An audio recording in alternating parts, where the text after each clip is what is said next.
Thursday, August 3rd, 2017.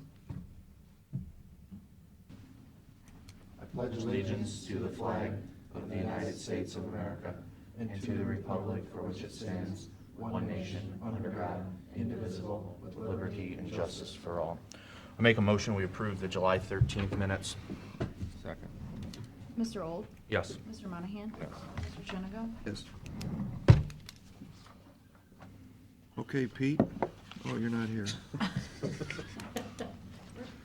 All right, it's up to you. You're Pete for the day. I'm Pete for the day. All right. I don't know about that. It's not, oh, you put it up there. Thanks. Good morning. Morning. Needless to say, we're crazy busy. I almost locked up just to come to the meeting, but one of my deputies got back. Quarterly report, we're up about 30 dogs from last month, dogs handled, or from last report. Calls 320, humane complaints 48. Our tag sales, which is good to report, we're up 295 right now from all of last year. So that's a big plus for me. We're really pushing to keep our budget on track. And I do have a section on here to show you the differences in the money in that. I'll just run through my report real quick because I don't know how busy you are. Online tags, you can tell it's a jump every year. Last year was 830 and this year so far is 1,079. So people are doing that. That doesn't cost my department anything. It's strictly something they can do online. We have to take all of that and then we have to mail all those tags to the people. That's why doing everything online would be a big expense as far as postage and everything, but we do offer it because people wait till 11:30 on the day of, or before midnight to buy their tags, so they don't get the penalty. But we pay a little extra if we buy online, and that covers the We'll buy. postage and Right. that, correct? Well, yeah, we actually add the postage to that, Yeah. and then the $2 goes to the company. I don't pay that, so I think you're paying like $2.50 extra for your tag. People do it anyway for the convenience. Oh, yeah. Yeah, so we sent 2,100 renewal letters. We're about at 1,100 responses from that. A few things we do, the radio we do every month, the register, which I'll, live video, I'll do after this meeting. And then we do pictures of the paper. Once a month, I've been going to JCPenney for adoptions. It's usually from 11 to 1. It ranges from $25 to $100 we get in donations for our medical fund. But all the dogs that I've taken there, we've placed, found homes for, so it's a good exposure for us. The cement in the kennel yard is done. I believe I sent that pictures to you guys on your, on my weekly report. And we're having problem with the drainage gravel. Guess didn't think far enough ahead that the dogs wouldn't use the outside play yard to go to the bathroom on the cement. They use the gravel. So I don't know why, but it's hard cleaning it up. And there's only like a foot or so around that edging of the thing. So I suggested maybe we just buy that really cheap little fencing and just stick it in there to keep the dogs off the gravel. But I have so many walkers. I probably had 25 walkers yesterday. So the dogs get walked a lot and the people pick up the feces and stuff when they walk. So there isn't too much feces in our kennel yard. Detention kids are still coming out to work at the kennel. We did Ability Works. I had 3 girls, and TDH had 3 boys, so we had them 3 to 4 weeks.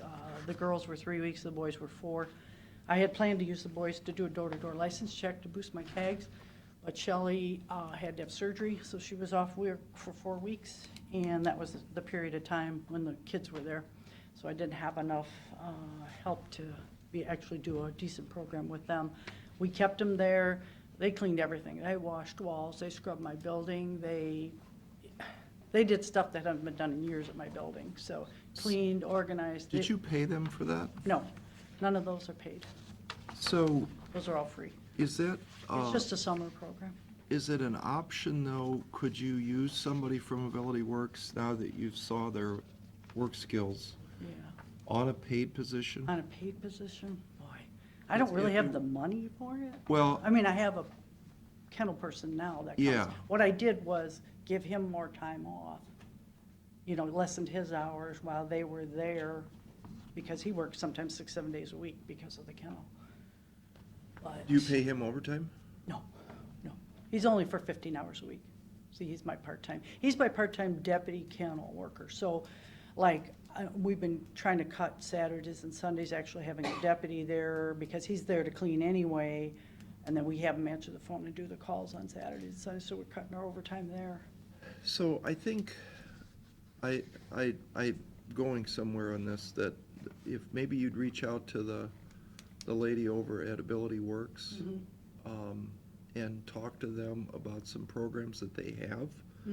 And the reason I'm bringing this up is that their clients ultimately are going to be out working in the community. Right, that's And what they this need to is work about. under somebody's supervision. And I think there's programs for, I don't know what the cost is, that's where you need to talk to her, but I think it's very reasonable. Is it? Yeah, Yeah. so you may be able to pick yourself up somebody full-time for very little money that would do a great job for you. Yeah. And then Just a what, get rid thought. of my kennel person? Huh? Get rid of my kennel person, you're saying? That's your decision. but Oh, I think what you'd have to do is reach out and see, yeah. what their program is, and, you've got experience with, Well, some the idea with folks. my kennel person was, it's a twofold. It's a deputy that can go out on calls and make arrests and stuff. You know what I'm saying? He's my person when anybody goes on vacation, he fills in full-time for me. And I don't know But you if still they have could somebody be. to clean the building, don't you? We all clean. I mean, I have the detention kit, I have a lot of people coming in, volunteers and stuff that cleans, but he cleans, but, if I would take away his cleaning ability part and only use him as a part-time deputy, he wouldn't have enough hours. Like I said, he's only 15 hours a week. But, and then if he ends up doing more hours because one of us is off on vacation and some are sick or hospital or whatever, I give him more time off so that I don't spend any more money than I have to on those positions. But I can look into it. Don't you have more than one person that works for you? I have two full-time girls, yes. Yeah. And I almost had to lock up to come to this because that's how busy we are. I just got another call in Vermillion. I asked them to wait, if they could wait an hour until I got done with my meeting. It was a stray dog to pick up. All right, well, it's just an idea. Yeah, it's a thought.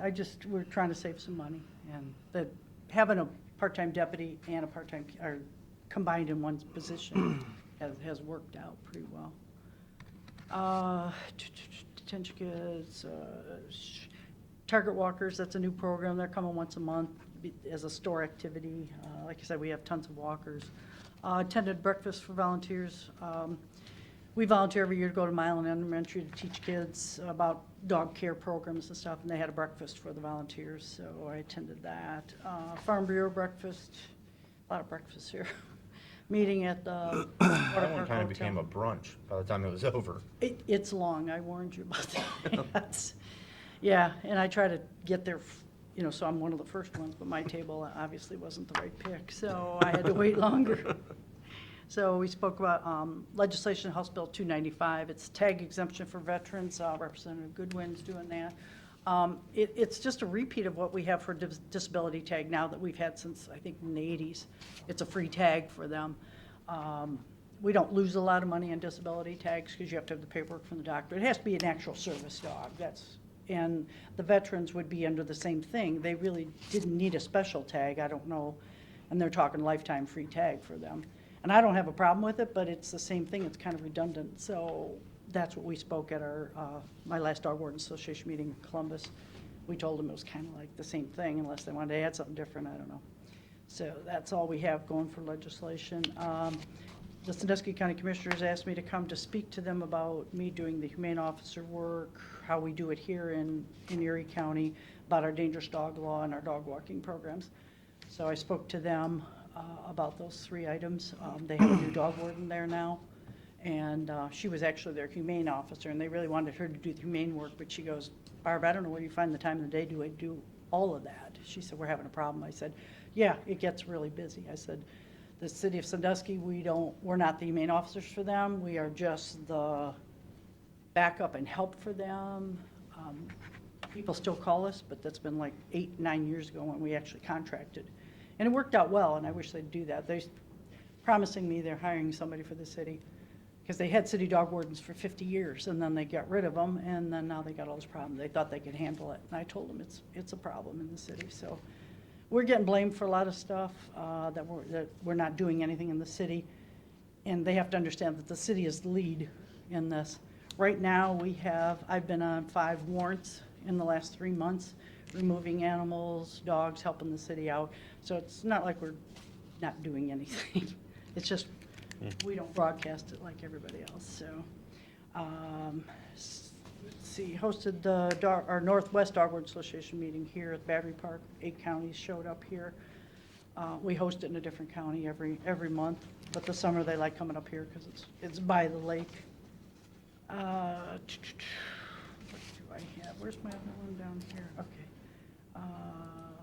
This article was it's called Animals. It's a published magazine, and they adopted the dog from us, and she does all kinds of service work in the hospitals and stuff, and it was kind of cool, and she really promotes getting dogs at the dog pound. And I just highlighted the part where it said about Shelley, having dealt with her, with the dog, and she still brings the dog in for us to see it, but she did publish this thing. There was a big article in the Register, but it promotes that people can buy really good dogs at the pound. You don't have to go pay $500 or $1,000 for dogs, but this lady's really pro dog pound dogs, and like I said, Ty's a really good dog. He, like I said, he comes in to visit. She volunteers at Firelands Medical Center all the time, and she really loves doing it. She said she couldn't have found a better dog. The dog was in a cornfield, and we kept it, and then she adopted it from us. So just a little note on some good things. Now that won't go away, will it? Okay. There's my money.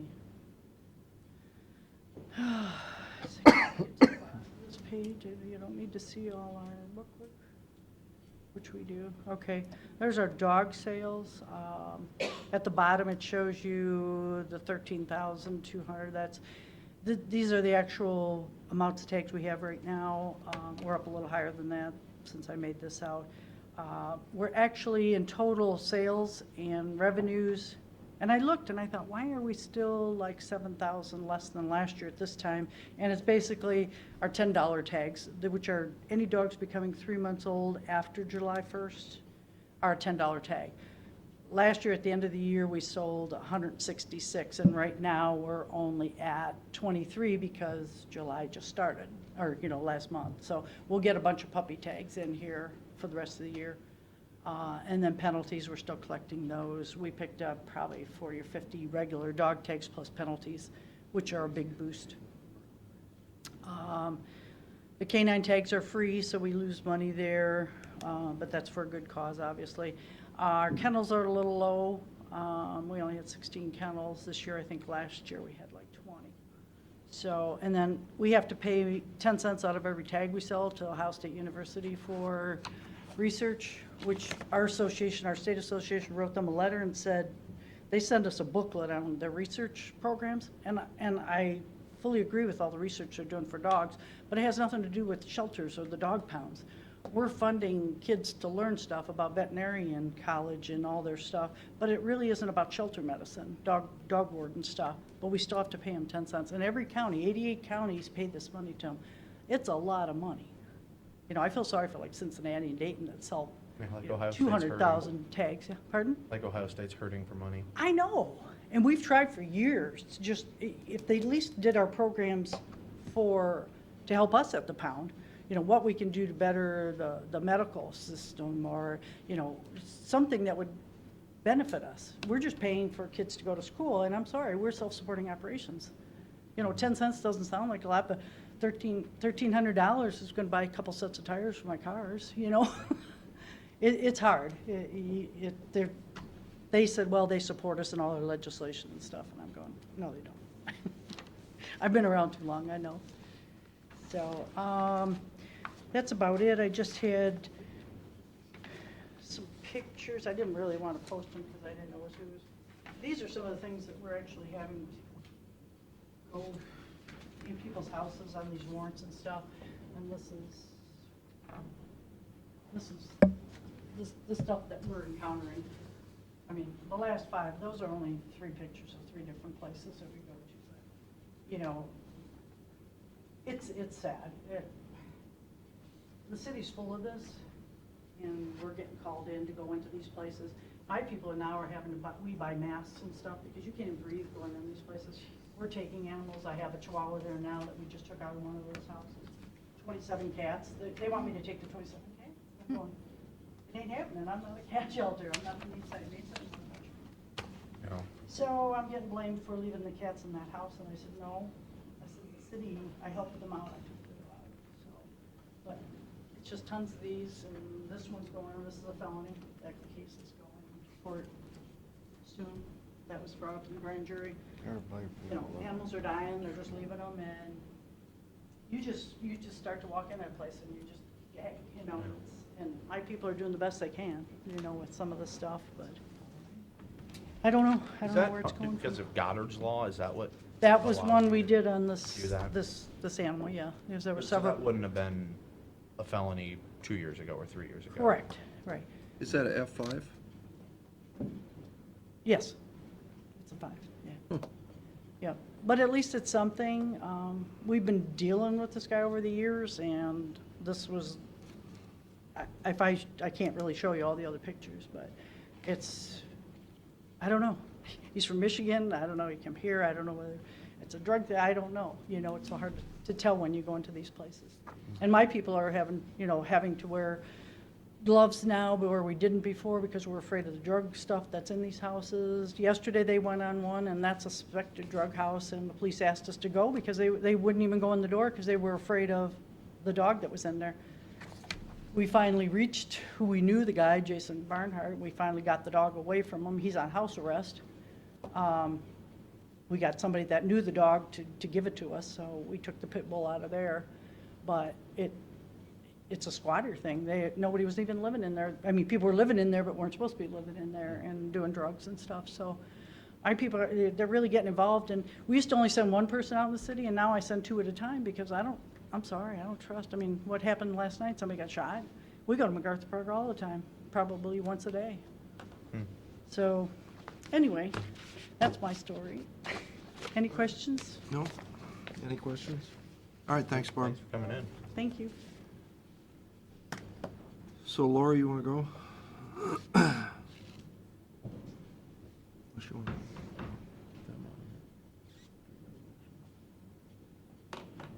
Just to kind of start out where she ended. We had a situation recently, and I'm not sure if Pete shared it with you or not, where unfortunately we do go into homes also to get calls from Adopt Protective to go in and, we find people and just, sorry, unbelievable living circumstances. And we had an encounter about 2 weeks ago where we sent our van driver to pick someone up from the hospital. A Sandusky police officer jumped in the van. When the van pulled up, we were given no knowledge beforehand, and they had security all around.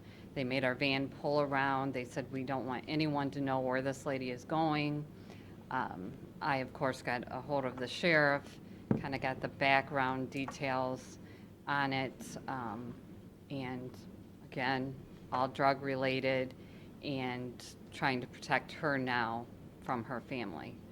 So, it's everywhere.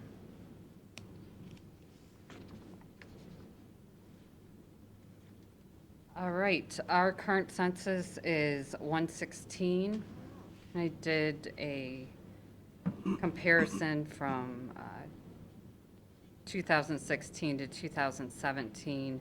So far this year, we've had 57 admissions and 64 discharges. We continue to focus on our marketing efforts. As you're aware, we did eliminate the admissions marketing position, and that's now being shared between the social worker and myself. I'm focusing mostly on the marketing portion of it. Going to a lot of the outlying hospitals, they have regional meetings where you can kind of catch up on what the hospitals are doing, what they're looking at when they're looking at discharging. As we know, a lot of individuals in our community do go to the larger hospitals, Toledo or Cleveland, if they're having major surgeries. So we've become preferred providers with some of the larger networks in the Toledo and Cleveland markets.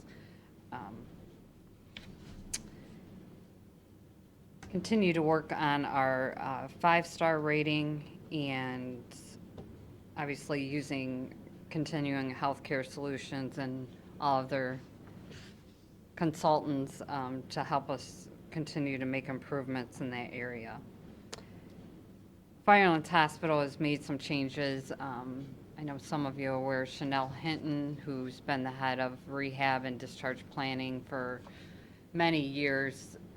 Her last day was July 9th. They have not filled her position yet, but she's our main contact into getting the discharges from the hospital. So we're keeping in contact, trying to figure out how they're going to realign and restructure things over at the hospital. Is that done on a rotating basis? I mean, how, when you say you're meeting with discharge planners, how is that done fairly competitively? Well, to have an organized meeting with them, yes, they take, the 10 nursing homes, and everyone gets like a quarter that you can go in to present to all the discharge planners. But some individuals like myself that have been around for a long time, I know a lot of the discharge planners personally, so I can just, have conversations with them, let them know what our availability is, what we're able to accept, what insurances that maybe we picked up a new insurance contract. So just having that constant dialogue. Are we getting mostly Medicaid? At this time, it is mostly Medicaid, and talking with the discharge planner from the hospital's rehab units, they've only been running 5 or 6 residents or patients in their rehab unit. You don't see a whole lot in the summer of elective surgeries or things of that nature. Yeah, okay. So that, for the nursing home industry, this is kind of a lag period. Hey, Laurie, the rooms down that first hall that we enlarged, there's we have 8 of them there? Correct. How full are they most of the time? It varies. 2 weeks ago, they were awful. Right now, I have 4 of them open. So it just, that's your constant admission discharge hall. So it just kind of varies. Yeah. But from a marketing standpoint, when you tour people through those rooms and just through our facility, our rooms are, as many of you know, twice as big as any other rooms in any other nursing homes in probably a 3-county area. So that's always a good promotional item for us. Staffing is getting better. It's always going to be a concern. Donna and I were at a conference yesterday, spoke to multiple administrators from all over the state, and I know personally from the Continuing Healthcare Solutions meetings, everyone's still struggling with census, or not with census, I'm sorry, with staffing. But we're down to just 1 full-time RN position, 1 full-time, 4 part-time LPN positions, and 7 STNA positions. Have another classified ad running this weekend. Kind of been running them about every other week, just to see what we can find. Again, the biggest drawback is we can't even get them to orientation because they can't pass a background check or a drug test. are, you probably haven't signed it yet, it's going to be coming across your desk today, that our full-time dietitian did resign, and she's young, she went and took a new opportunity. I did have CHS corporate dietitian reevaluate the position, and to benefit the facility financially and operationally, we're taking it from a full-time position to a 24-hour-a-week position. And when you figure in the salary, the benefits, we're looking at annual savings about $28,000. And then with the elimination of the marketing and missions position, you're looking at about an annual savings of $50,000. Isn't that a position, though, that should more pay for itself and actually should help bring in, business to patients to the nursing home? The marketing? The marketing position, Yeah. correct. But as we're realigning, and I'll get into that, some of that with the compliance, we felt it was going to be beneficial for me to take over the marketing, because I go to a lot of the marketing events anyways. And Jennifer Shear did all of the admissions for, I'm going to guess, 10, 12 years. We've kind of moved some stuff around so that she can take care of all the marketing. You know, it's a position, as you know, that I begged for when I first started, and it just didn't work out quite the way we wanted to. And we feel that internally, from a, again, financial, operational standpoint, that those of us that are already working there, I've been working in the healthcare community for 20 years, that we can continue to do that without the extra expenditures. Lori, what, do you, I was just gonna look it up here. Who does your website? Who does your website now? Is it through the county? Correct. So, can't you go to Scott and ask him to go online or to rebuild the website? Don't they have people that do this? I would Correct, assume. but there's a meeting, and I believe it's next week, Pat. Something different, but Okay. you still need the pretty pictures. And, we do this for our businesses, that Carly does these websites, and we have somebody professionally come out, take pictures of the home. Because remember, your marketing is probably 50% website-based anyway. Correct. Somebody my age is gonna go on and look up nursing homes, and you can, like, we're not doing Google enhancement, we're not doing, you can be on the county website, no question, but that's not where you wanna be. You really wanna be on your own website that's out there, Facebook, all that stuff, that talks, are we on Facebook? No. So we need to be on that, and I would assume that Springers have this with their nursing homes. Correct. Sure they do. So why don't, and this isn't expensive. I mean, this is, anybody can do this. Maybe the enhancement piece, you might have to hire somebody, but I'm sure they know how to do this to get you to pop up quicker. I can get you the name of a photographer that we just did a photo shoot last week. You can get on his schedule. He does it for rent.com and those kind of people. Okay. But that's what you need, because you don't need somebody out there. I don't know what a marketing person really would do. Do you call people up and say, do you want to come to the Meadows? What I would do is work on that. That's it.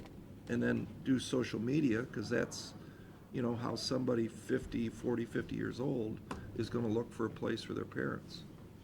So, your suggestion is to get some pricing on just doing an independent website just for the Meadows? my suggestion is to call Scott, and I would bet you they have somebody in-house that could do this really for free. I think you'd have to. Would they outsource theirs, but Do they? they do have, obviously, about 12 people in their IT department, so there may be something that they could, Well, this is more marketing department, so, I mean, I can hook you I up mean, with. I mean, the setup of the actual website would be more It, through the IT department. I just learned how easy this is. There's a platform that it's free, and you basically plug and play pictures onto it. You can write all the script, that goes into it. I mean, it's really easy. The big thing you need is pictures. And Correct. you need, and we've got this Professional. retired, I think he charged us like $400 or something, or $600. He came out and did professional photos, and then you download those onto the website, and I'll have somebody call you. It's easy. Okay, That's what, you still want to be on the county website, but what you'll be able to do is take your stuff and put it onto our website, but you'll still run your own Meadows website.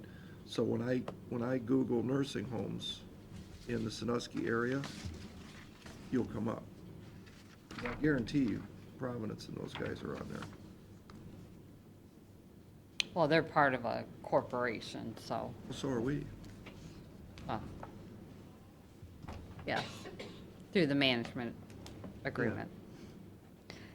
And there, Pat, you would be surprised on how many, there are a lot of ways to market the nursing home without just calling people. I'm not going to call Aaron up and say, how's your mom and dad doing?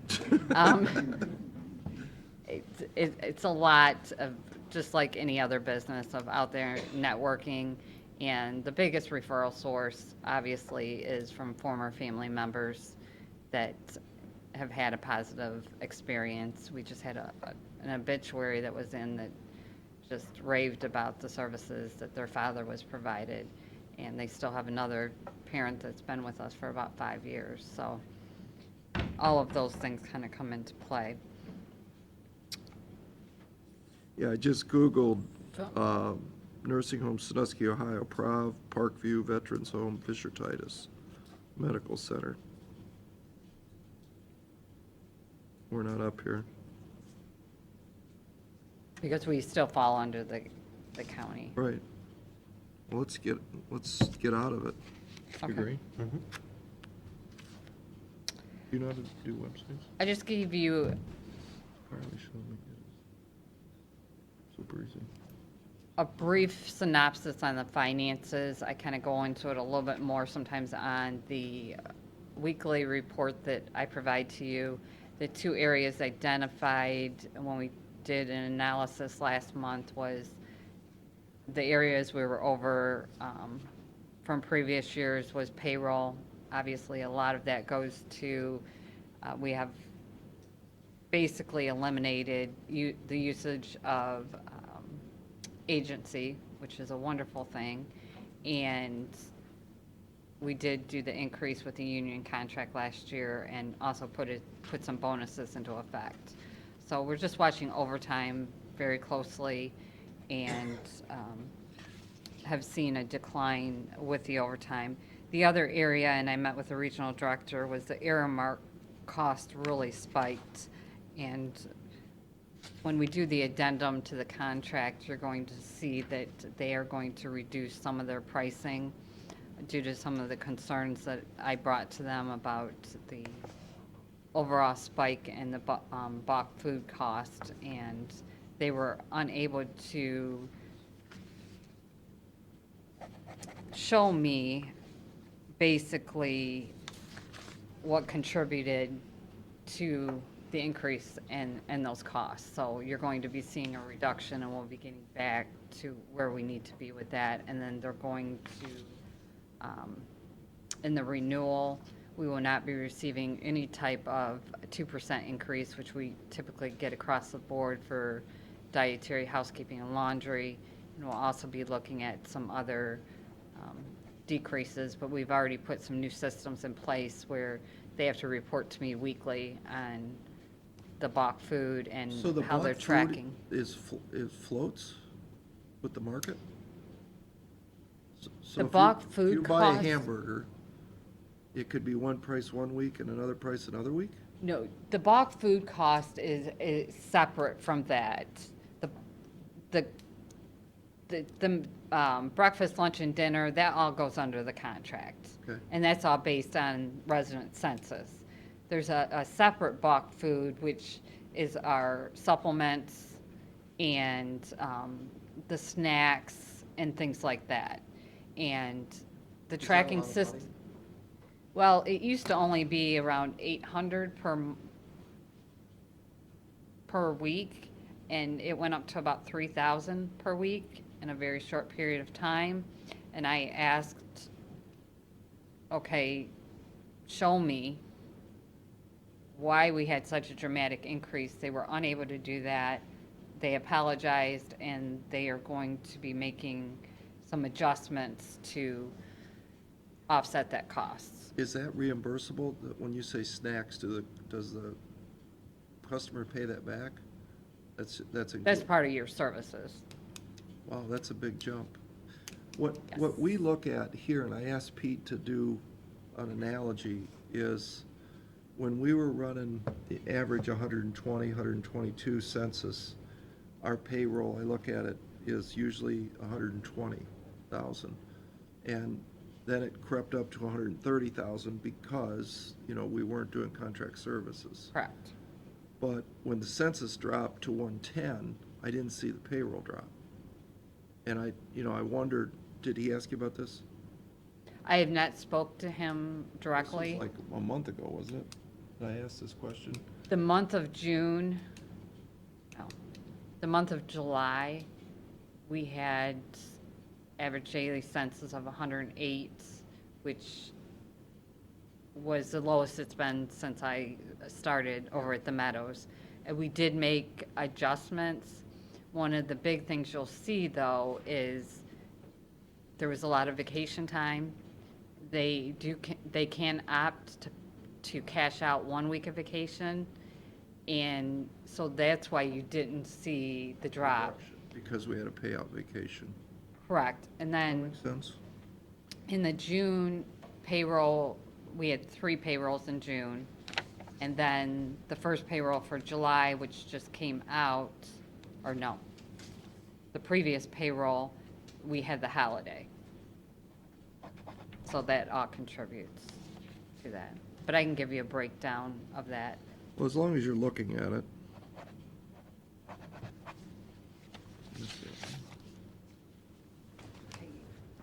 Just quickly moving on with physical plant, as you're aware, we had to replace another hot water tank, which is going to hit our July financials, and labor and materials was $29,000.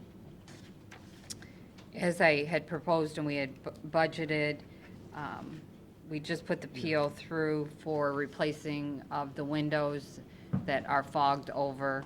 A lot of those windows are original. It's Our gonna- guys are doing it? No. Who's doing it? We did get 3 bids on it. I want to say Glass Guys. Glass guys? It's about $11,000. But that's going to be a nice improvement to the facility, especially those rooms that have the fogged over glass and they can't see out into the courtyard. We did purchase new outdoor furniture. It was all Amish made, and also some new furniture for the entranceway. That did all come out of our donation money. Tons of compliments from family members. There's a lot more seating area now for the residents and the family members when they're visiting outside. Of course, we put a little extra cost into it, but the hope is for the life. It's, we're gonna hopefully be able to keep it for a while. The benches that were out there were the original benches, so it was time to move forward. I have put in the weekly report that we're currently working with regional planning. We kind of got the idea from the conference room on the second floor, where they had done those prints for you. We have a family member that's very engaged and wants to make a donation. We're looking at regional planning printing off a large number of prints, to get artwork up throughout the facility, all of Erie County. And this family is willing to donate all the money for the matting and framing. So, again, it won't be any cost to the facility. Compliance, we just entered our 6-month annual survey window. Donna Patrick and I did attend a seminar yesterday. The second phase of the new survey requirements go into effect November 28th. We were informed yesterday that the state surveyors have not even started their training on this, and they will be starting in October. We probably will be getting our annual survey right after this rolls out. The new requirements of participation for this one, the interpretive guidelines are 750 pages. Donna and I will be focusing, obviously, an incredible amount of time getting us ready for annual survey with all of these changes. I did inform Nancy Ostrander. We've spoken to a lot of the management staff, and we will be restructuring some of the management positions to be able to accommodate some of the new guidelines. And I won't read what I have at the bottom that I mention every time I come in. Well, I think we talked about that way back when. I think we have $500,000 or over $500,000 in that sales tax revenue that And I had we had spoken, allocated for that. I had spoken to Pete last week or the week before, and he said he would speak to you gentlemen and get back to me on that. So I'll just kind of leave that go. Are there any other questions or concerns? I don't. Thanks, Laurie. No? Thank you.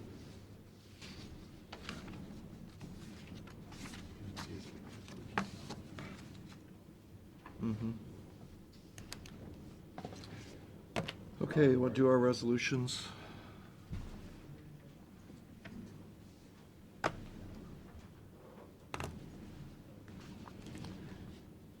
Resolution of the Board of County Commissioners entering into an agreement with the Dietary Solutions. Second? Mr. Monahan? Yes. Mr. Old? Yes. Mr. Shengo? Yes. Uh, Declaring certain items surplus and ordering same sold internet auction. Second? Mr. Monahan? Yes.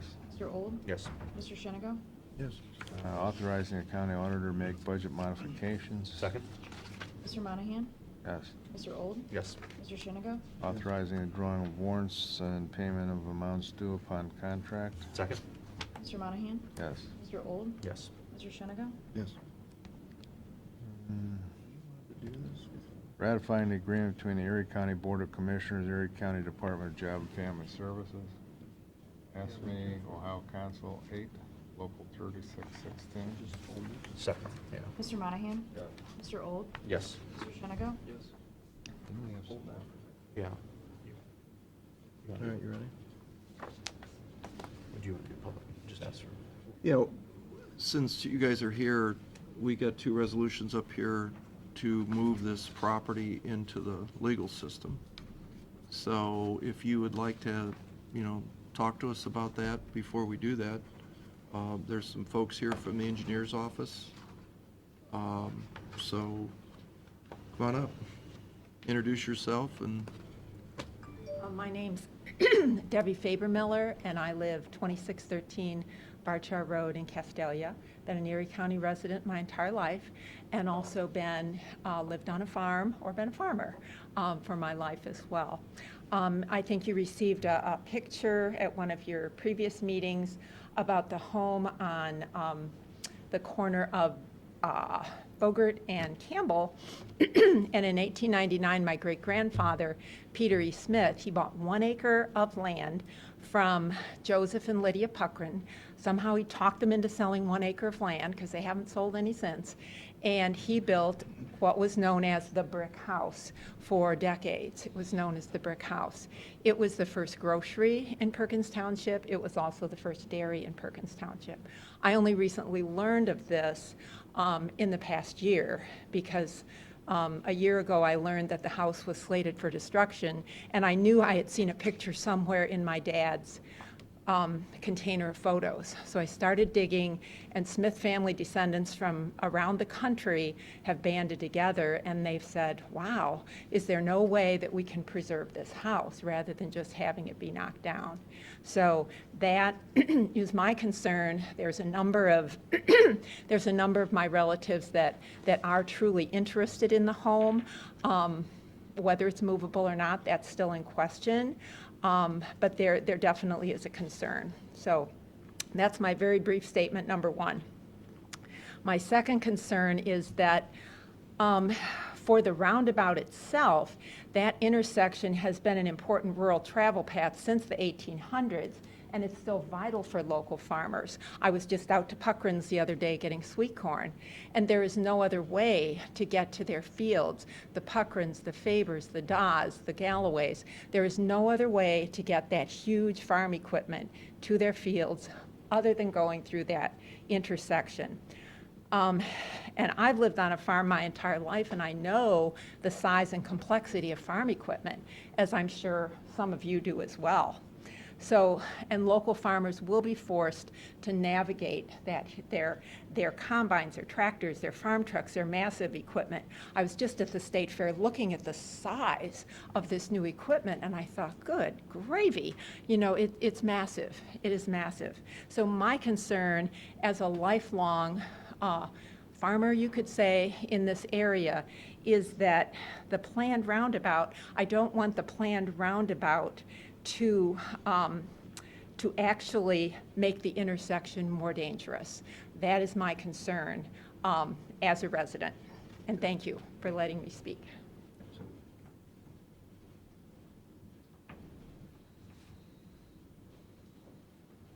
Hello, gentlemen. My name is Jim Stefano. I'm married to Dr. Lotta Stefano. She owns a dental practice in this county and township. And it's on the property, bordering the property that we purchased through Perkins Professional Center. We bought the property for two reasons. The old house we thought was very cool and historic looking, and we've since met Debbie. We use it for storage for Stefano Dental, which has to house files indefinitely. So it's a very nice brick storage building that is convenient. We also use it for storage for products that I invented for Nautical Cross. We use it for another business for Yeti coolers, and then personal storage. So we have a nice brick storage building. We started to redo it from the inside, a new heating system, new hot water heater. We've been patching the roof here and there, and we've been starting to redo from the inside out. Our concern is that now we don't have a building that we have to have. And the offer that was made to us above and beyond, we never intended to tear the building down because it's a cool old structure. So, you know, our concerns are that, but then also with the property side of it, that if we ever wanted to extend Stefano Dental, we can't really kick our other tenants out of the other property. We thought maybe we could go that way, or possibly put in a convenience store or something in the middle there. So above and beyond, just our most important thing is losing the house, which we use as storage for Stefano Dental, is that now, from what I understand, if it goes below an acre, then the property's basically deemed worthless in Perkins Township, because commercially you can't build on that, or if you can get a permit, you can build on that. So those are some of the concerns, but the main one is Stefano Dental. We cannot purchase a storage building for what the offer was made. Stefano Dental tries to do a lot of helpful things in the community. We pay a lot of taxes. We try to always forward thinking. So we're kind of at a loss of what to do. So you're the guy that we wanted to talk to, because Rick came in and, told us about this, 2 weeks ago for the first time. And I said, Rick, that's a great story, but you don't own the house. You own the house. Yes. So my understanding, Gary, correct me if I'm wrong, is that what we're being asked to do is pass a resolution that puts your property into the court system, and then you basically, you plead your case, blah, blah, blah, and our local courts come up with a figure that's acceptable to the parties, my understanding. And is that right that they, well, I guess it doesn't matter what they've offered you, you're not happy with it. So, Well, we can't build a storage building for the amount, they're not even close. I'm with you. Right. Yeah, I get it. I think and that process is the process, right? I mean, there's nothing we can do at that point, but that would be the court to decide. This happens every right-of-way that we do anywhere in the county, whether it's on 4-250. There's always somebody that's unjustly compensated in their mind, and the courts make that determination. So you're good with that situation as it stands? I understand it. Understand it, right? So the next question begs is that you own the house. If the Rick and crew could come up with the money to move the house somewhere, you're good with that too? I'm okay with that, but I also need a storage building.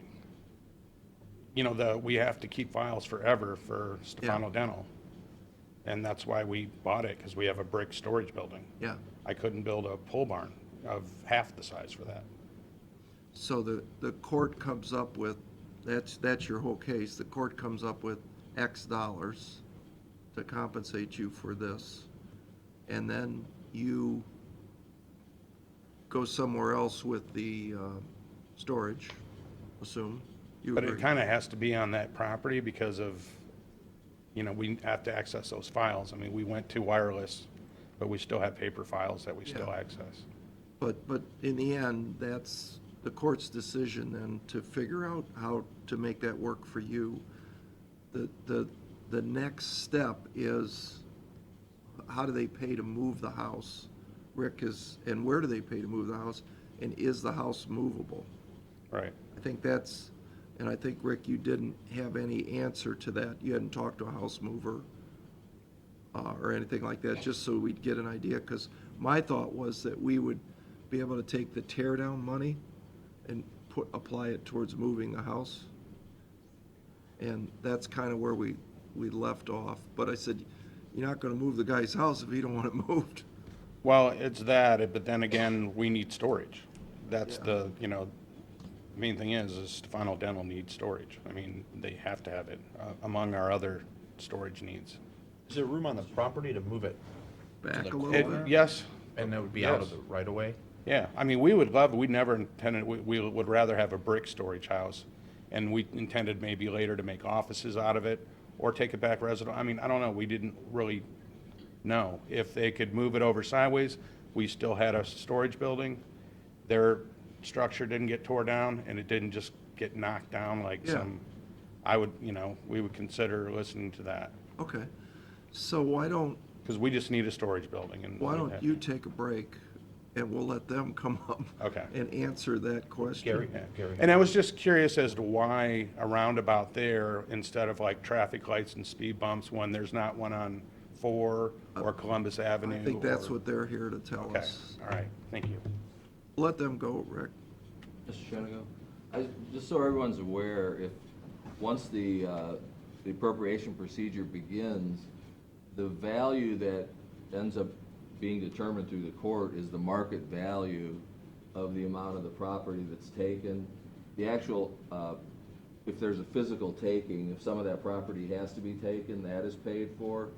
And as you can imagine, sometimes it's a 10 or 20-foot strip of property, which may be several thousand square feet or a few hundred square feet, which isn't all that valuable.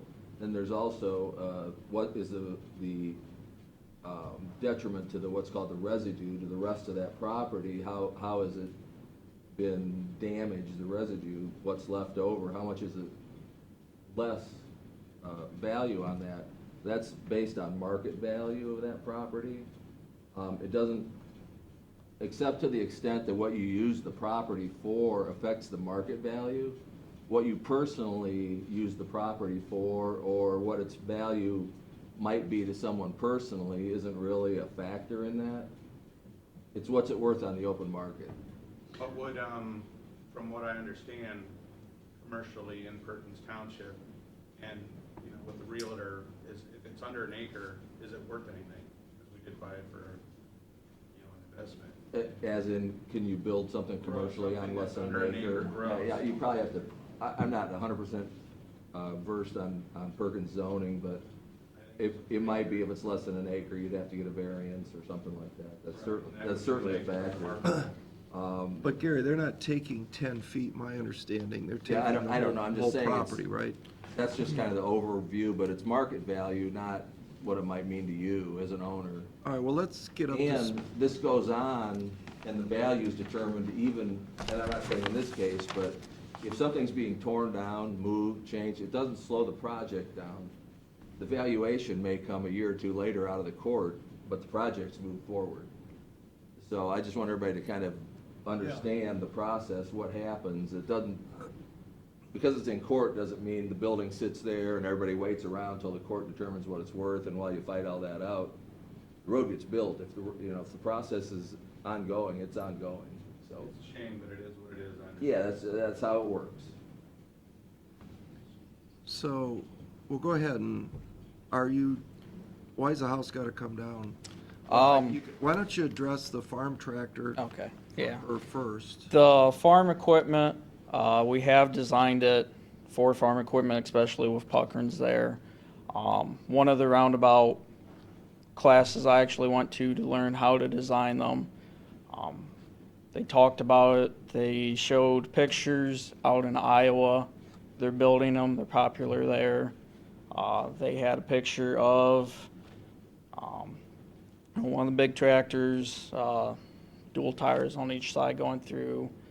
There was actually a video of a combine going through one, no problem. They're getting more popular all over. Have you met with Farm. the farmers that she mentioned, the ones that live around there, that Galloway's? We had a public meeting back in 2015. Yeah, but I don't think farmers come to public meetings. No, they don't. Right. Yeah, and we have, I mean, This voted on, I'm curious as to why. Well, I think, you know, when I first saw the roundabout, that was one of the first things that I thought about was Right. the farm equipment. and we've actually, we went to some that ODOT just put in, and ODOT put they lowered the curb on the median island, so farm equipment could get up there. So we've incorporated that in, that way the farm equipment can get up, and they didn't, when the equipment leaves the roundabout, they didn't put it so they could get back up there. We actually looked at that, looked at the current biggest size of combine tire spread, and went, okay, when the road's to this, we need to have an area for that farm equipment to get up there. So we actually added in an area for the farm equipment to get up there based on that. So we made sure we almost specifically planned for farm equipment to be able to get through there.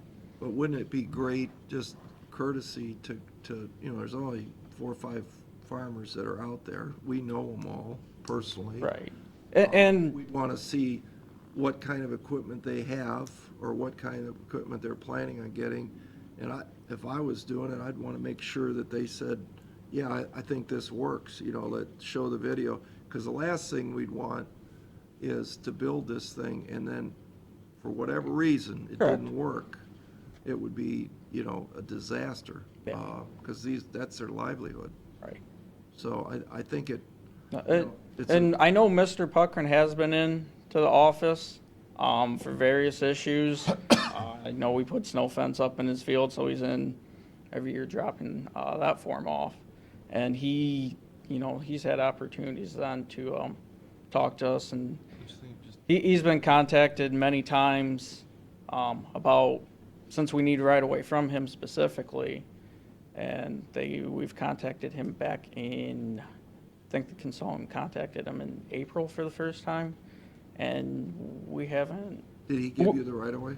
No, his is one of them that will be before you for appropriation. He hasn't personally talked to us at all. Is there a reason? To my knowledge, no, I don't know why he hasn't talk to our office. Okay. All right. Well, talk about the lot and the house. The Do you have lot, a picture? no, I didn't, know how much to actually bring over. I got our right-of-way plan, which will provide me some information. The lot, Can you put it up on the thing? Aaron, is it? okay.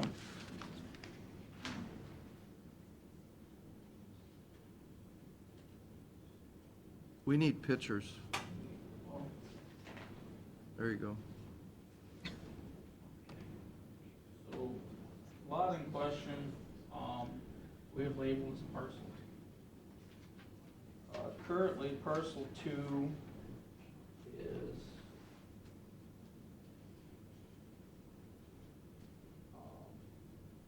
That does cut it. the area that, counting the right of way, is a little over an acre. However, from talking to Perkins zoning, they take out the right of way, so it's currently under an acre as is. I was told it wasn't at that Perkins Township, that they go by gross, not net. They told me net, because if it was gross, your gross, I actually spoke is to not, the your person gross that- is actually not changing. So our gross will be over an acre Your gross after will, what it is you take. yes, your net will change, because there will be more right away. But the gross will be over an acre. Your gross will not change, no. Gary, you can jump in any time now. Is this about this 1 acre right or not?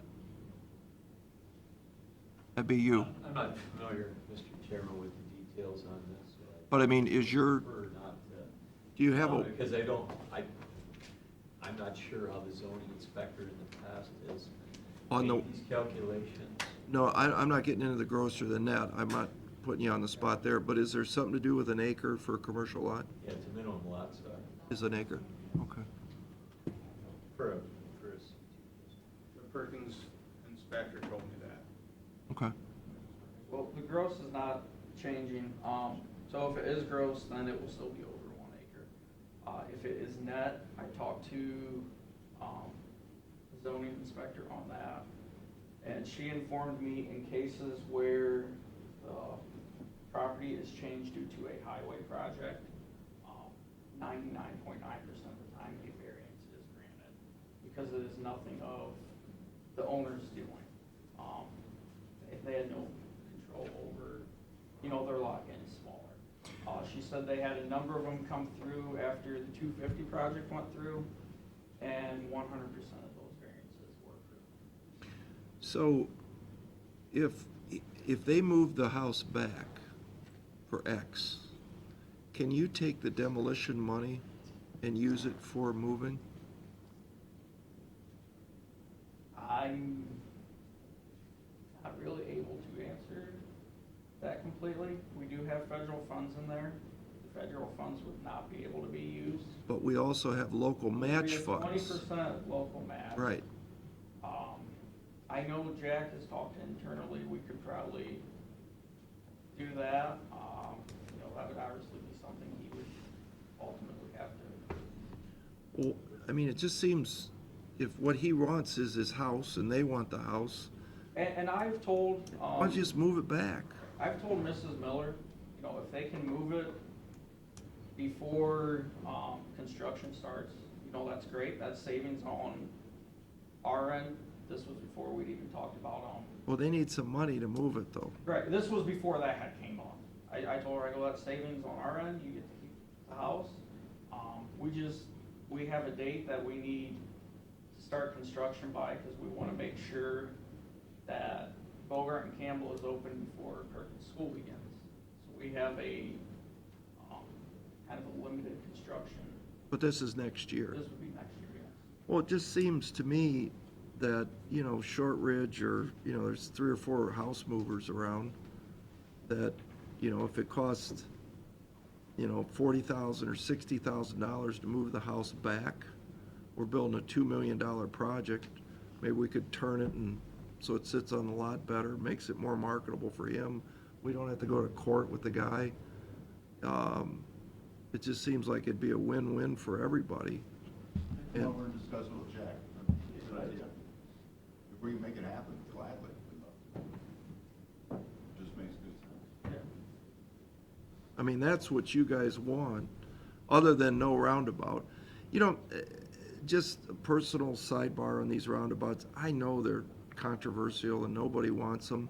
I mean, we've been hearing about this forever, but, you know, you've traveled in Europe or Columbus. I mean, they're everywhere. And I personally, I think they work good. I mean, I like going into roundabout.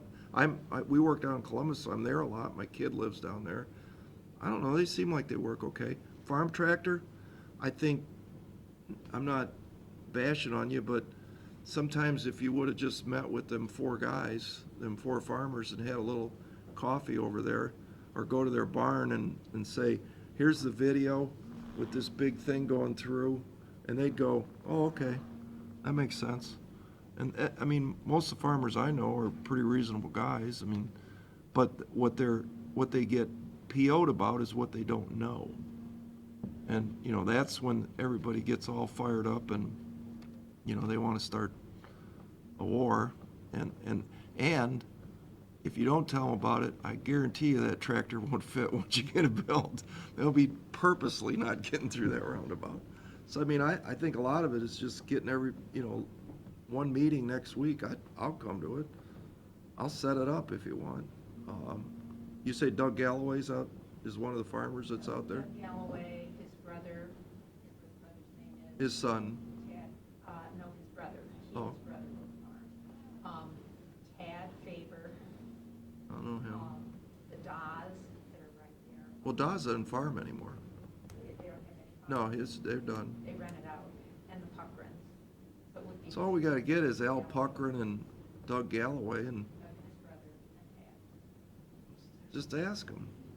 I'll set it up for you. It won't be a problem. And then why don't we call, just out of courtesy, why don't we just call, Shortridge or somebody, get a price. Maybe it's not as bad as you think. You're only moving it back 50 feet. Maybe you could make you happy. Maybe you could turn it so it sits on the corner, looks better. You know, you'd have yourself a viable property instead of an old house sitting up against a road. You know what I mean? Kind of angle it or something and be kind of cool looking there. And then we don't have to go through all this nonsense. We can, if I'm right, Gary, we can still negotiate before, obviously it would get to court, even if it is an appropriation, correct? I'd recommend we don't file anything right now. Yeah, once you get into court, it's too late. We're just trying, we got timelines we have to meet, with federal money, and we're getting close on those. We will do everything in our power on this end to work with you guys, whatever it takes. Right, I mean, I guess we're what not I'm trying to saying be is- obstructionist, but I don't like going to court. No, and I'd like to stay out of it too. I guess what I'm saying is we've had ones where we have, the commissioners have signed the paperwork before, and a week or two later, we get a call from the property owner, and will you settle for this amount? I'll go to Jack, and yeah, okay. And we sign off, and then there's just, I mean, we don't have to go to court immediately because you authorize it. yes. Why don't we wait until we get some information as far as You're gonna have a maybe meeting next moving week. the house, see what it costs to move that house, and if it can be moved, and, come back here with some information that we need to make a decision. I guess the other issue Yeah, would if we also can, be if we the- can do a meeting next week with the farmers and get everybody on the same page and get a yes or a no, see what the cost is, move the house. I mean, 1 week is not your timeline, right? Because of gaining access to the house, that property is on a very tight timeline, actually. Is it 1 week? Once the papers are filed, When are the papers gonna be filed? I. Do we have next week is what I'm asking. Well, we don't have a We meeting. need, Yeah. from what I'm understanding from our consultant, we possibly need 60 days after the papers are filed to get access to the house, and that would determine when we have right-of-way clearance, which is the next step for ODOT before we can keep moving forward. The right-of-way clearance date is the end of October. So that 60-day timeline would need to be, for a consultant to do their end, they need about a week or two. So you're looking at middle of October, so 60 days back puts us basically next week. We need the resolution to stay on the timeline. If we would end up going that route. We don't meet next week. So what happens, so what, not October, what's the date? I got the calendar. What if we just did a Monday meeting? 17. Move this meeting to Monday. We can vote. Yeah, like, could we, Yes. well, what if we could get all this done next week? Rick could get a price to move the house. Have you done that yet? Yes, Oh, you did? got an estimate. How much? You have to provide your own foundation, Yeah, and to move it back is about 40,000 plus or minus. To move it to the fairgrounds, if you could get permits, would be another 10,000, plus then you've got that expense to move utility wires, trees, that type of thing. but moving it back, Rough estimate. 40,000? And you have to provide for a foundation for the house to be placed. Is a slab okay with you? Foundation? If it would sustain it, I mean, we have a basement now, which we like, but. I know, but in the you know, interest we of would work- life, We would work with, yeah, all right, so if, I'll, a foundation or slab, as long as it's correct and yeah. yeah, I mean, I can help get a price on the foundation from like Modern Port Walls. So a slab, and it would just slide back and sit on the slab. So Rick, if you would get me a little hand sketch drawing with some sizes on it maybe, 40 foot, show me roughly what the little foundation, and you get that to me, I'll get a quote from Modern real quick. And we'll put that with the 40,000, then where are we gonna come up with $60,000 to move the house? Can we put that back to you guys? That's hilarious.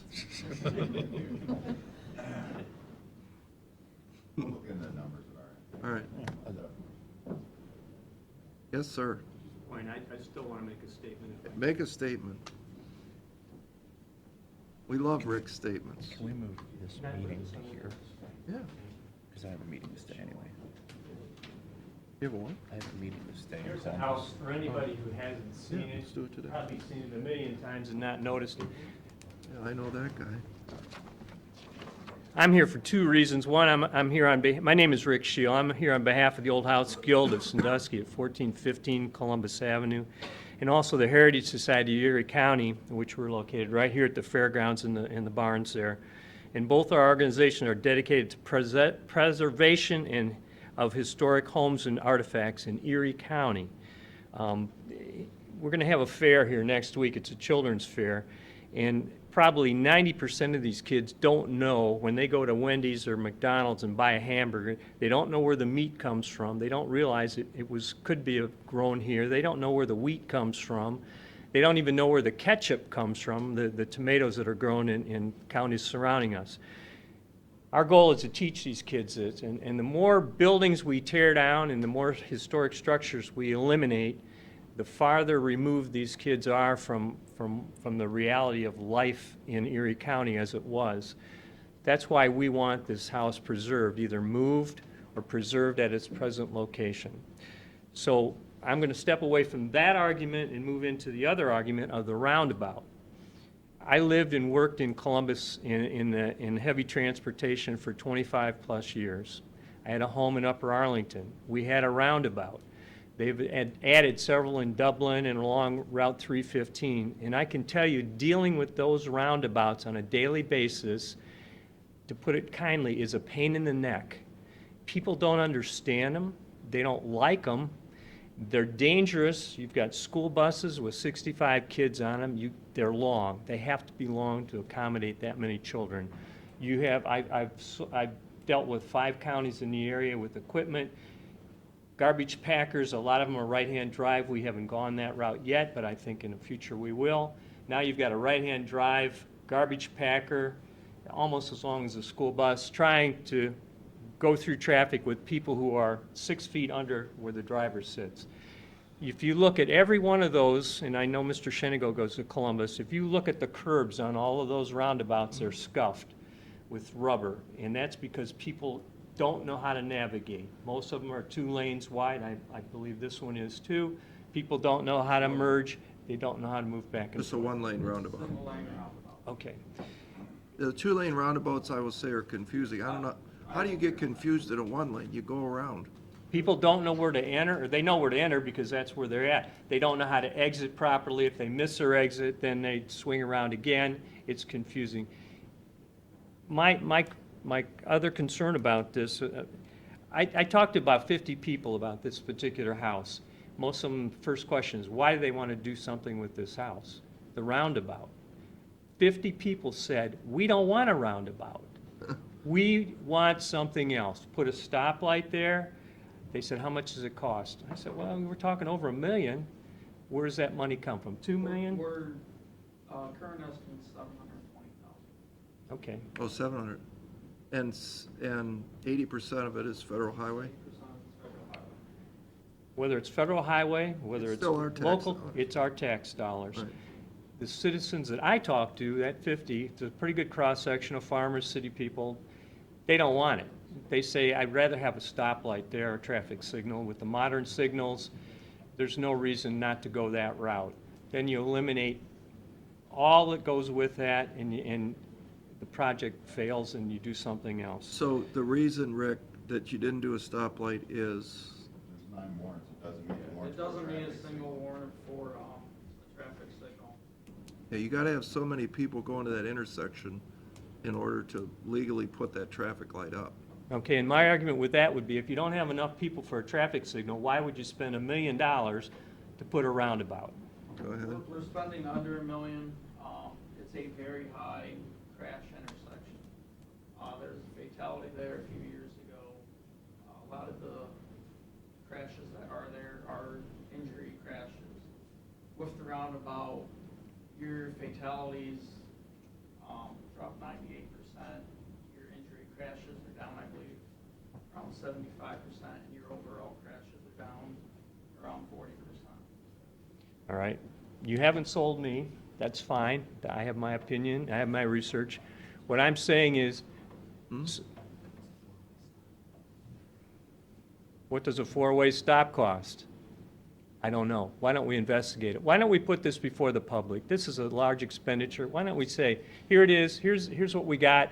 What do you want us to do? I think And- the problem on a 4-way stop is you got Bogart Road going straight through like that. I think you'd have a lot of people not stop it. Not when you get around. Well, not with a roundabout. No, not with a roundabout. You'd have to stop because you'd see there's something in the middle. We ran traffic study if there would be a 4-way stop.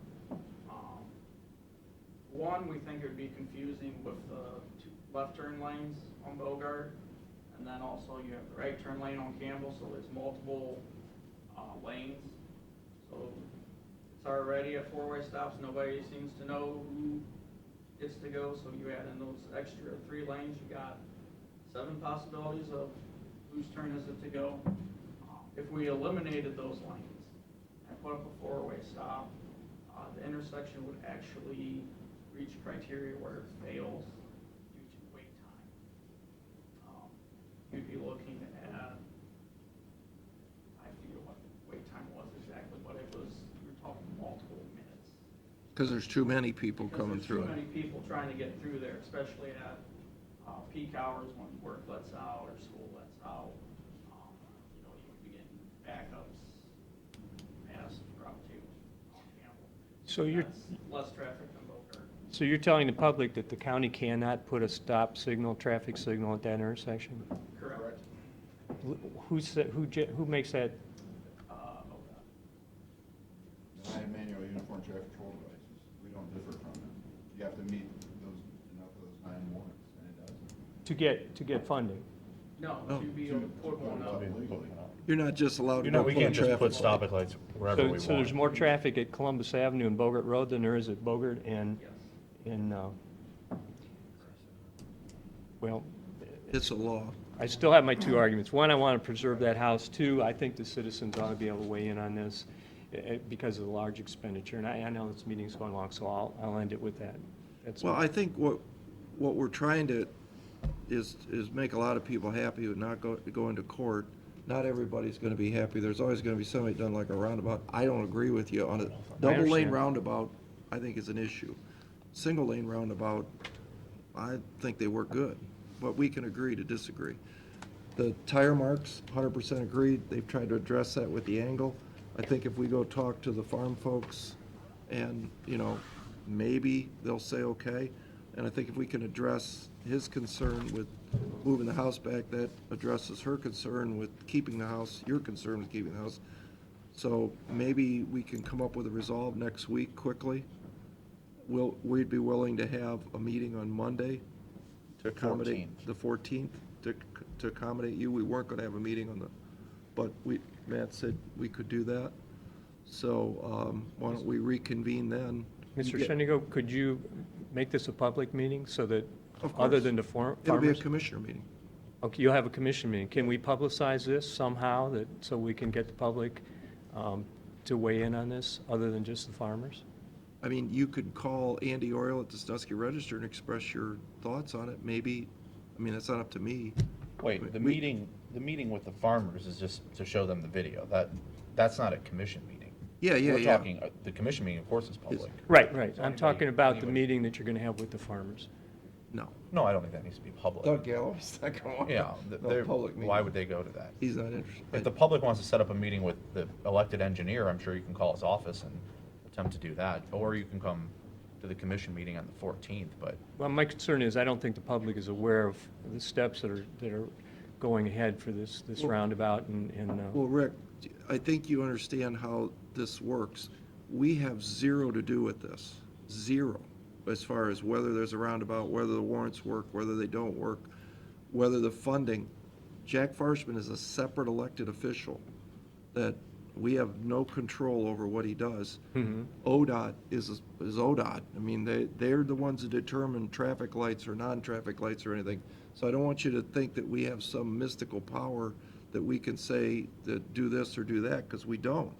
The only thing, the reason we're even involved in this right now is we have to pass some papers that put it into the court system. That's it. all right, and you're holding off on that, correct? Yeah, we're gonna hold off, which we're trying to work with you guys to make this work, and I think they are too. So we're trying to get, everybody on the same page so that, that this works for everybody, except for no roundabout, because we can't put a traffic light up, so. All right. We gotta take them at their word for that. I mean, it sounds like you need to work with the engineer to figure out what the cost would be for the demolition and see if they'll apply that money. And then Or the come rest up of, with some the rest more of you money. need to come figure out how you're gonna come up with the balance of that money to move the house in a week. Or I'm saying maybe they could come up with the whole 60,000 in the And maybe they project can't. cost. That could probably be, since we do need to acquire the property, that could probably be negotiated in Right. with them. And But you'll, that's something you need to do with Mr. Farshman. yeah, and you'll win, because in the end, you still keep your house. And we could make it in a better location, blah, blah, blah. I'll get a price on a slab foundation real quick if somebody gets me some dimensions. And, Editor's website, the text is one of my sketch. oh, is it? That's all I need. I'll send it over to Modern, we'll get a number. We do these all the time, a little rat wall foundation, shouldn't be expensive. We'll come Well, I'm going to to thank the commissioners for looking at this issue and spending time on it. anything for you, Rick, you know that. Thanks, guys. Thank you for coming out. Thank you. Did Brian Gill go home? Did Brian Gill go home?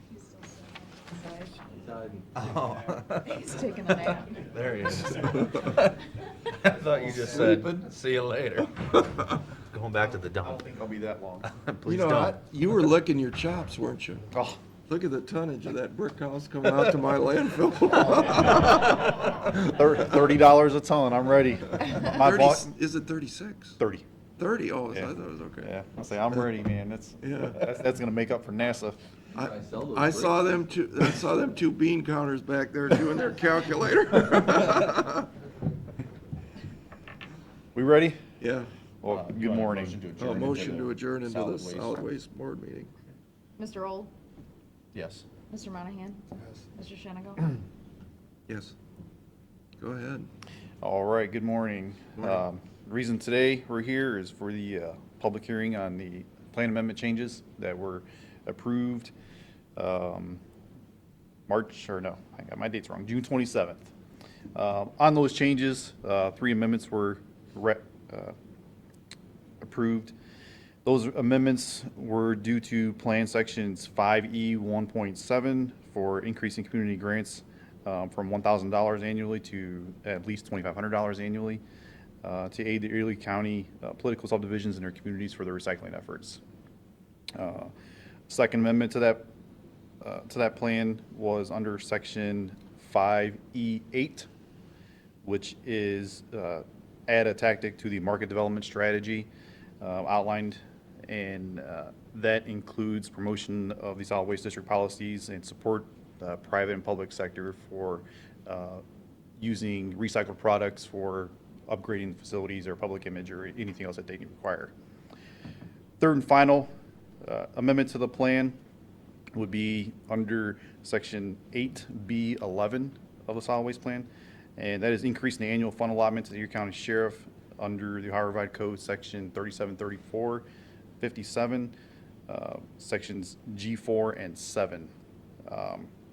This would essentially provide the funding for the balance of the sheriff's deputies' wages for the for his community service program, and also any balance that is not provided for with wages and fringes for a sheriff's deputy for enforcing the solid waste law and litter laws within Erie County. Amendments were discussed in Resolution 117-1 was adopted by the Policy Committee, and you should all have that as well.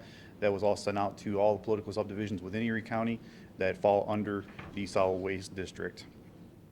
And after this meeting here, if there's no other questions or any requirements to change the plan or make adoptions to it or amendments, we will put the subdivisions on a 60-day notice to approve or disapprove the plan. And are you going out to the subdivisions and to speak with them about this? We will. Okay. So you need a motion from us to do that? No. I'll make a motion that we. No, we don't need use a it motion. as- What's that? I'll make a motion, we go with the actions on those. Okay. We don't need a motion? Not at this moment. We don't need a motion. Don't you need something from this body? Because they oversee the actual solid waste. We are the, That is after the 60 days, actually after the 60-day time period that the political subdivisions have to review the amendments. It goes back to the policy committee to make the final motion for adoption of this resolution, which then becomes effective. And then we vote on it. And then we. And then vote it comes back to you guys for final approval. Okay. This is just a public hearing. Right, this is just a public hearing. adoption of the amendments from us. I thought. No. that Okay, this thank board you. Is that it? That's all. I'm easy today. Brian, speaking of littering, I talked to the sheriff, and I didn't do it. but in the past, when they had went out and done litter pickups and things, the gloves and the bags and was purchased out of solid waste money. Okay. So I told him to reach out to you, and so they may be doing that, just so you're aware. Yeah, that's fine. Just And continuing that program. right, he can reach out to me, and what we'll do, we'll just use solid waste money to purchase all that, keep it on hand, and since it's all being held at the landfill anyways, and that deputy comes out there to dispose of the litter he picks up, they can just replenish any supplies they need from there. Okay. So that, wouldn't that then come out of that 150,000? No, this is already on the books. Right. I just wanted to make sure that you were aware that it was continuing. No, but I mean, well, I guess what I'm saying is after this, with that. No, that would just be a continuing project that's already ongoing. Yeah. Okay. All right, I move we adjourn back into the regular county Second. commission meeting. Second. Mr. Old, Yes. Done. Mr. Monahan. Thank you. Mr. Shenigal. Yes.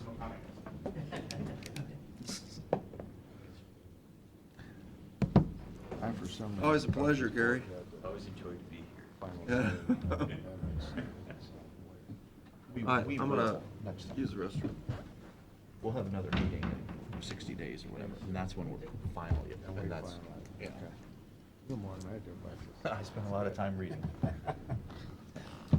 spent too much time on this. Thank you. Yeah, that's fine. Aaron, so we're gonna cancel the 17th meeting and move it to the 14th. Okay. Is that good? Yep. I think I may have a doctor's appointment on the 14th. I have two here anyways. Okay. In fact, I'm almost positive I have a doctor's appointment on the 14th. Okay.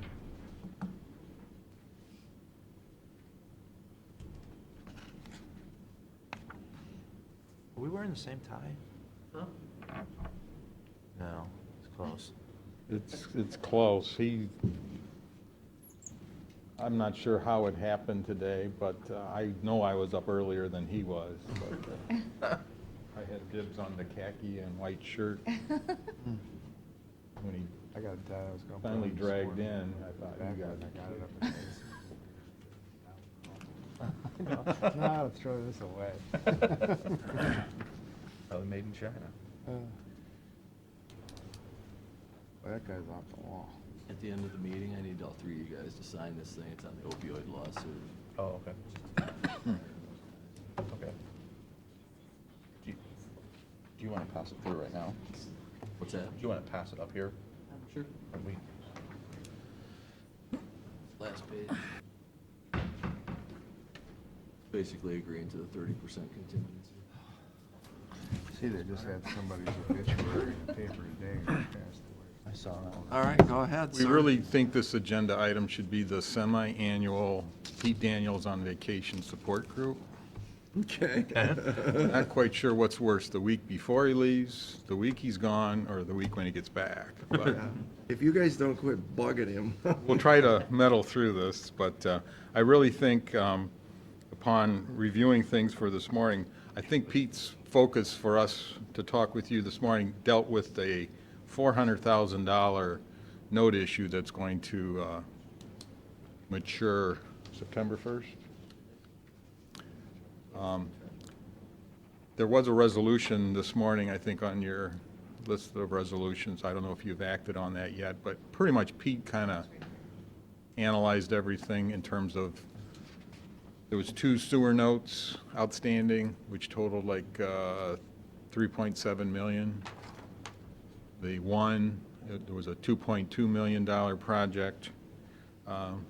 That one still has over $2 million in the account, and that's going to basically be absorbed within the sewer funding, and we're going to pay it off, and anything that needs to happen will just become part of the day-to-day operating of the sewer funds.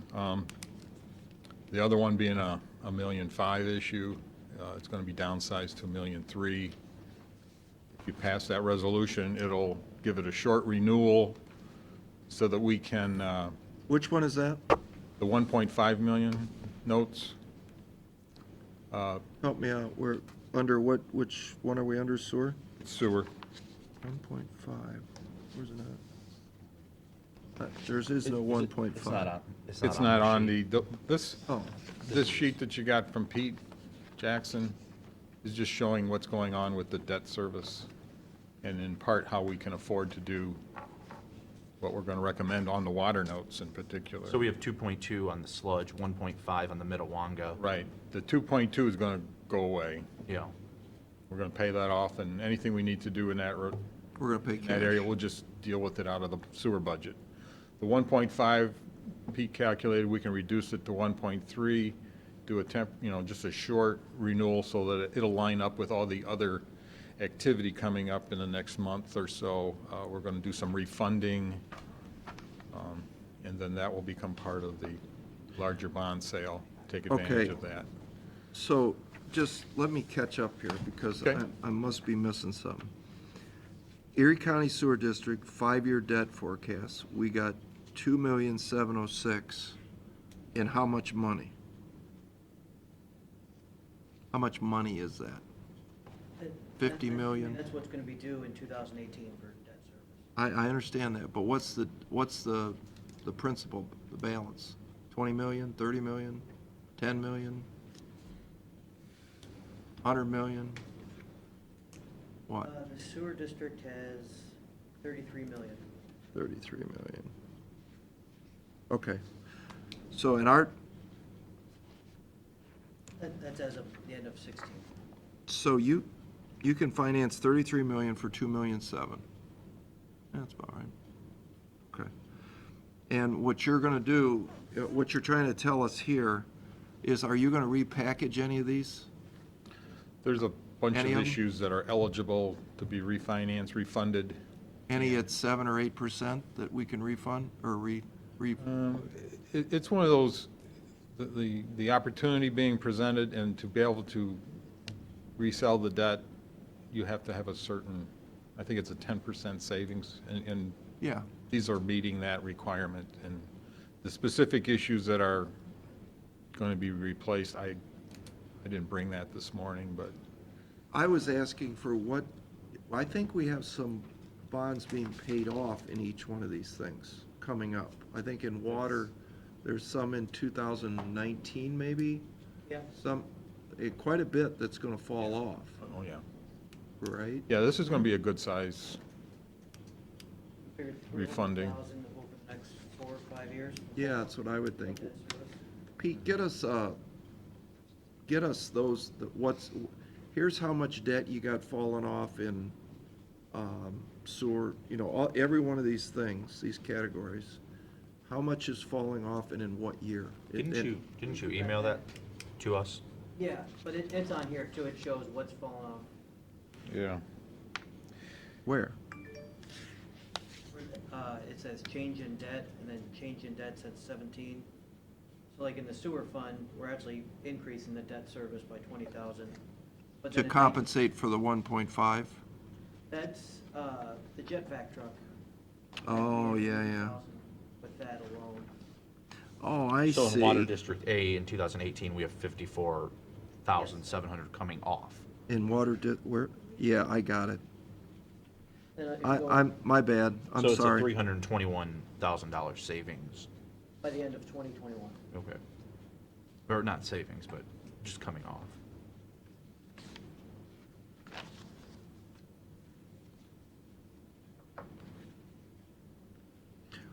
Why does District B debt forecast go up? I think it's the way OWDA refinanced some of their debt. It used to be consistent. You paid the same amount every single, and now they've refinanced a lot of loans that were above 4%, all of them down to 4%.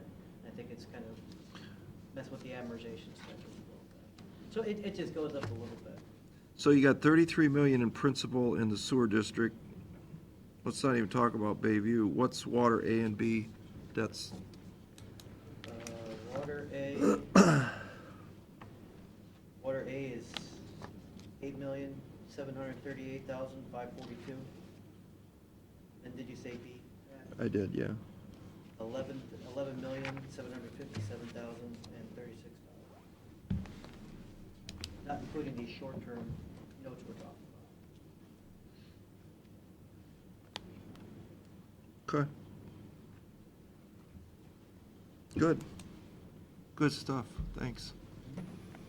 So But basically, I believe Mr. Daniel wanted us to talk to you folks about the $400,000 note that is maturing September 1st.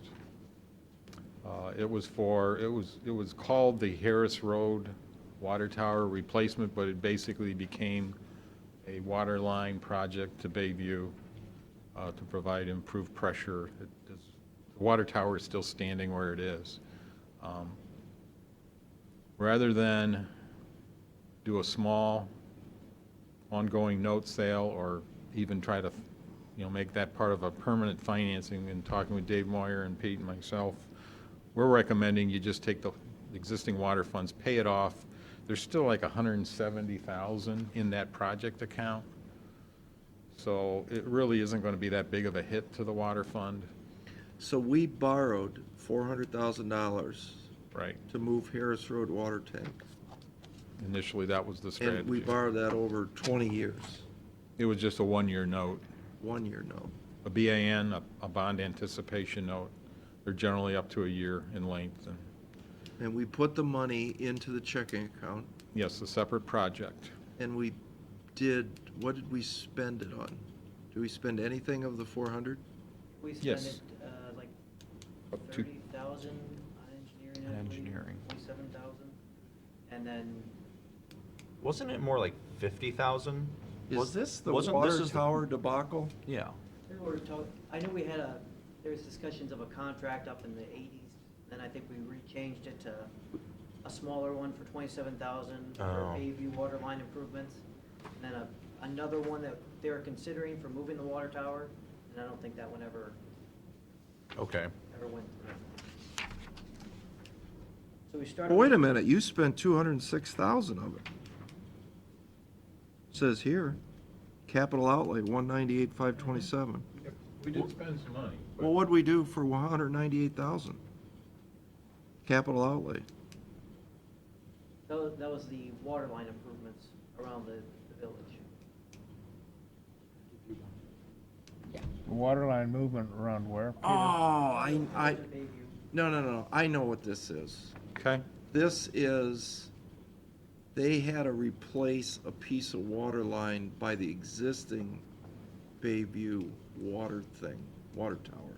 There was something that Jack did to, make it better for the future. Now, I've never asked Dave Moyer, that if that was necessary, if we're not gonna replace the water tower now. No. I don't know if that was necessary or not, but it got done. So I know exactly what this was. So I think you're exactly right. We've Pay got this off. $4,000 we're gonna have to pay for Yeah, interest. we can take this 170, okay? Yep. And we'll put it towards when we're gonna eliminate the 3 pump stations on 101. Yeah, towards the 101 And pump the, station. what's it called, the PRS or something? There's gotta be something. What we're gonna do is we're gonna take 3 pump stations, we're gonna buy a trailer with a pump station in it, like on Rye Beach, without hiring an engineer for $200,000, and we're gonna rebuild it out on 101, and that will now make Bayview's water pressure back good again, without moving a water tower. Without the need of a water tower. So now we got 170, plus we got 250,000. Remember, there's a grant, There's no PWC grant. that's a grant Yeah. that we're gonna use. Yeah, okay. Well, this 170 here will be used to pay off the $400,000 note. Right. And then we'll take that balance, the difference out of our operating funds to pay the rest of this. Yeah, I got it. Okay. Yeah, I'm with you.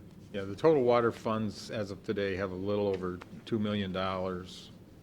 We know there's an A and a B, but in terms of the ability to spend, the auditor's office looks at it as a combined fund. I think we really. So it's not perfect situation, but we don't see the need to keep a small debt issue on the books. So the resolution that we have Really would pay off this one. Actually, you don't need to do anything because the note's there. Oh, When it okay. matures, it's been budgeted, we pay it off, Okay. it'll go away. So we'll just pass this resolution for the other Right. one and. That basically restructures what's going on the sewer side and positions us for the bond sale that's coming before the end of October. Makes sense. We do know that the water meter project is going to be coming across your desk one of these days as far as the contract and all that. And that's right now about 2.825 million. Big project.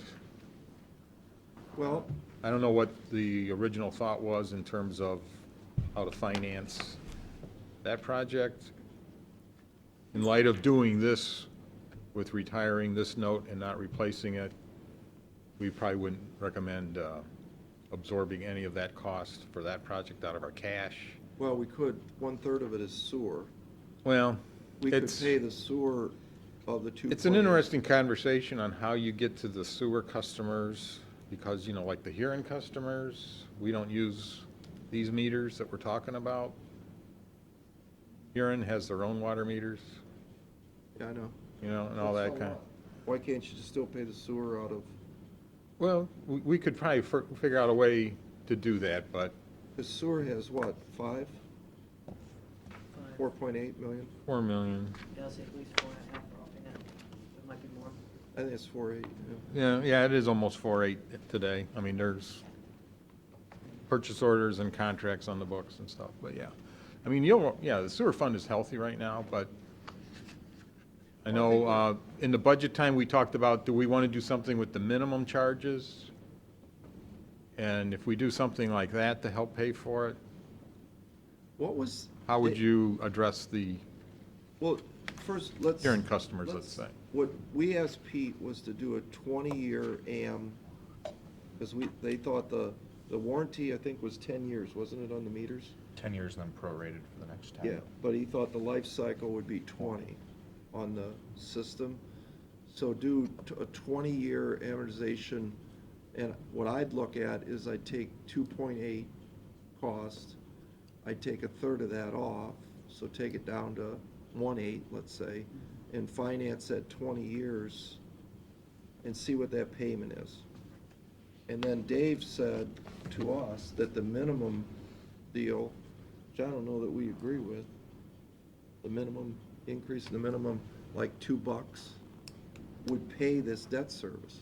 I don't know if he knew where he got that information from.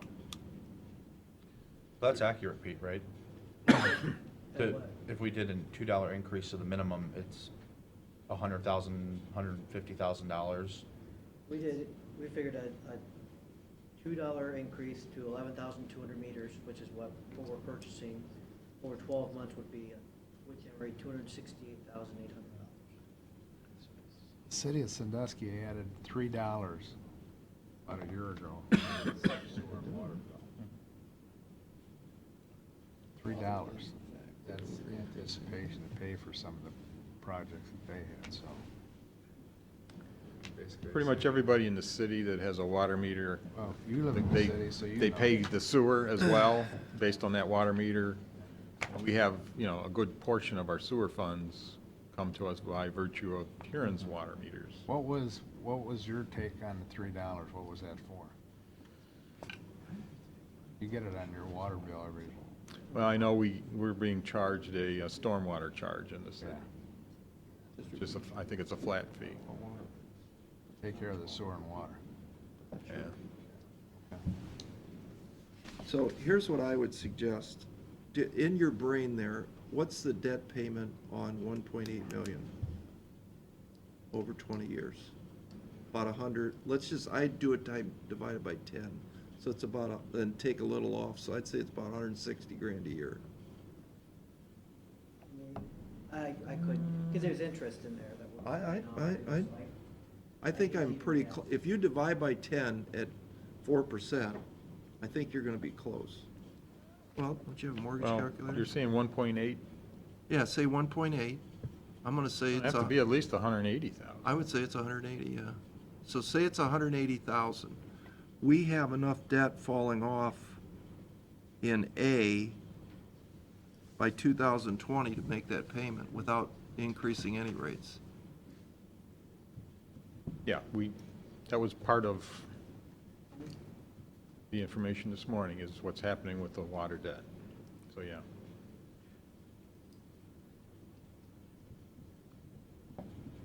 And you have 50,000 more in sewer too, but sewer could pay its bill and not incur any of the debt service. I think that's my opinion, that's what you ought to play with instead of raising water rates at all. Yeah.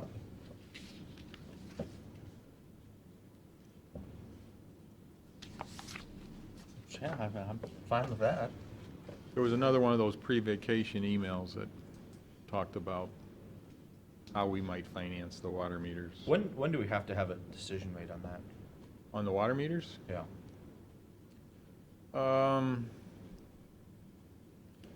I don't know if everything will be ready before the end of August or not. Okay. We want them installed and operating in 6 months. So this purchase order, or whatever these folks need to get going, what do they need to get going? Signed contract? Well, who signs the contract? Us? These guys, yeah. Where's the contract Yeah, at right where's the now? contract? We're still, I believe we're still waiting to get the company's recommended documents, so that then the legals can look at it and see if there's any issues. Okay, A so, lot of times it goes back and forth a little bit. all right, so Gary, we don't want back and forth, because if we have to buy new batteries, it's $170,000 for like 60 batteries. It's stupid money. Okay. We need this done yesterday to get these new meters in.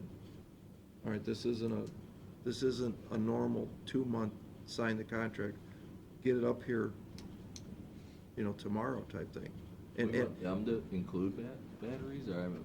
no, I'm no, not this following is, on the our batteries. old system is like going Oh, this bonkers. is old batteries, so we want to Yeah. replace before we have to do Because that. otherwise, I got we're you. spending all this money to fix these old ones. And we're getting rid of them anyway. We're getting rid of them anyway, so we need, what Pete, you need to do is call the company, or Dave needs to call the company, and, because Dave told us they could, start to finish, be done in 6 months. Should be part of the contract. This isn't, get them kind of working at your convenience. Time is of the essence. Give her a call real quick and see. Have we what gotten she any thinks. copy of anything from them yet, contract-wise? I don't know. We received a real, a real simple 2-page or 3-page kind of deal. Leah's working on incorporating that into what our standard contract language is. Okay. I know she was Is working Pete on gonna it. be handling it when he gets back? I mean, should I deal with Pete on this? I don't know Go who's into- handling it, but, Some I don't know who's handling it, but handle it. Okay. I know, normally that's something Leah does with the recommended vendor based on the, the bids and documents, but Well, tell her to come in on Saturday and get it done. Gary will meet her Was this a Saturday bid? afternoon. Right? Or evening. Or evening. Was this a bid-out job? Is there bid Yeah. specs and all Yeah. that stuff? We on it? approved it and all that. Okay.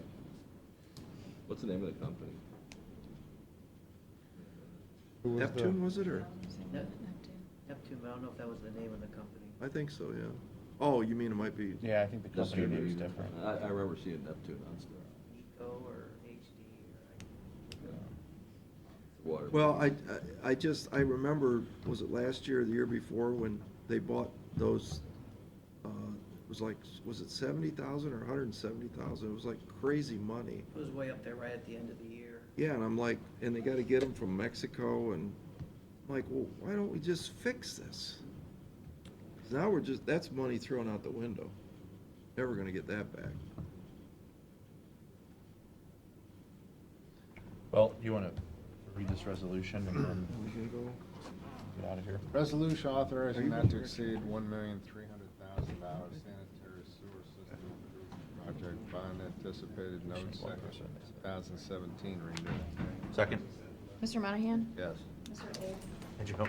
Yes. Mr. Jenigo? yes. Make a motion, we adjourn? Second? Mr. Old? Yes. Mr. Monahan? Yeah. Mr. Jenigo? Yes.